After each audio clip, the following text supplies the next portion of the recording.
akan menjelaskan alat dan bahan yang akan kita gunakan pada CSL kali ini.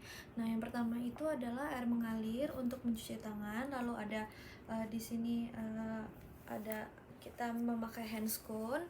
Lalu ada yang pertama itu ada larutan NaCl fisiologis yang di dalam tabung steril. Lalu ada lampu spiritus. Lalu ada 3 kapas lidi steril untuk digunakan pada saat cek uretra.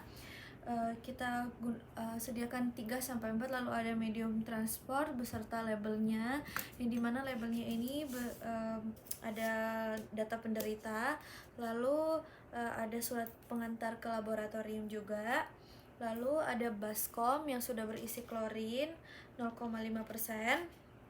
Setelah itu kita sediakan juga tempat sampah medis dan tempat sampah non medis. Nah, selanjutnya itu kita siapkan manekin dengan genitalia pria.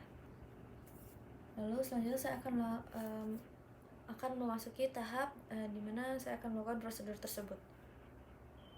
Nah, sebelum saya melakukan cuci tangan, saya akan mensterilkan kaca yang akan kita pakai, di mana kita sudah menuliskan juga nama beserta nomor regis penderita. Lalu kita sterilkan menggunakan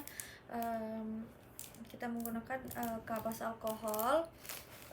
Lalu kita letakkan juga di atas api atau di atas spiritus.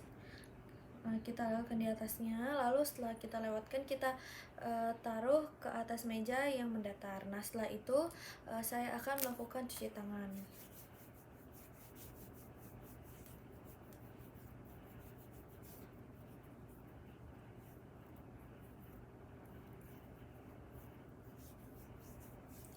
Nah, setelah melakukan cuci tangan, saya akan memakai handscone. Nah, setelah semua memakai handscone, saya akan melakukan tindakan pengambilan sekret. Dimana yang pertama itu, setelah saya memakai handscone, saya akan berdiri di samping pasien. Lalu setelah itu saya akan melakukan tindakan yang pertama itu saya meredamkan kapas steril di dalam larutan NaCl. Lalu setelah kita rendamkan, saya akan membersihkan di daerah genital pasien. Jika pasien masih memiliki preportium, kita tarik ke belakang dan kita bersihkan di daerah sekitarnya. Nah, setelah dibersihkan, kita buat pinset ini ke dalam baskom berisi klorin tadi. Nah, untuk kapasnya itu kita buang ke dalam tempat sampah medis. Nah, setelah itu saya akan mulai yang pertama itu untuk kapas lidi pertama itu kita rendam ke dalam larutan NaCl. Setelah kita rendam ke dalam larutan NaCl, kita akan masukkan ke dalam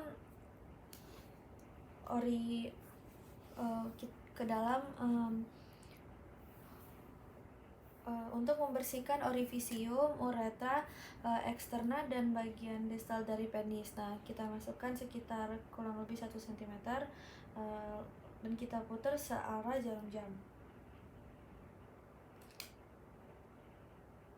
Nah, setelah itu ini kita buang ke tempat sampah medis.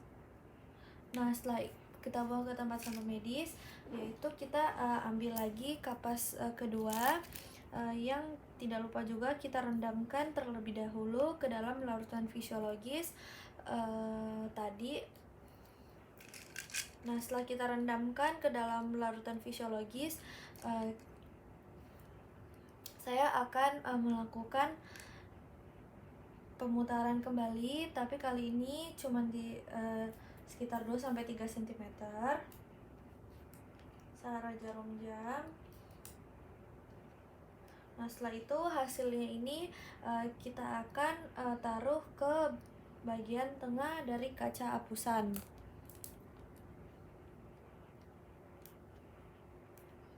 Nah, setelah itu kaca hapusan ini kita taruh ke dalam ke atas meja datar, lalu kita biarkan mengering.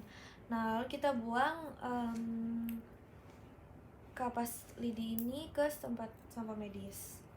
Nah, kita masuk ke kapas medis ketiga, di mana kapas medis ketiga ini kita akan pakai pertama-tama itu kita jangan lupa kita rendamkan ke larutan fisiologis NaCl. Setelah kita rendamkan itu kita masukkan ke sekitar 2-3 cm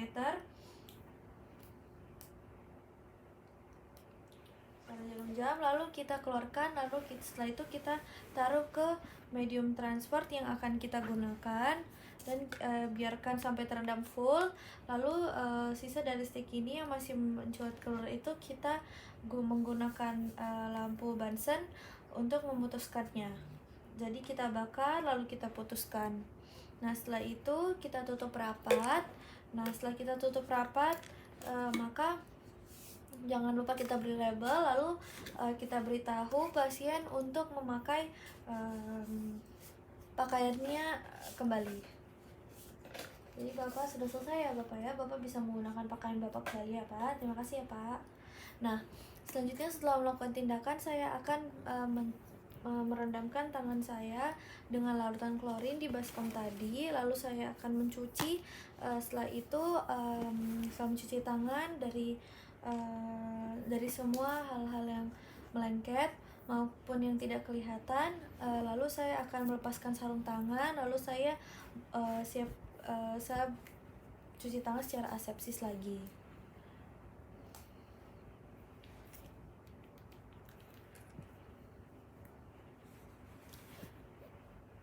Nah, untuk pengiriman spesimen ke dalam labnya sendiri itu harus berisi 8 hal.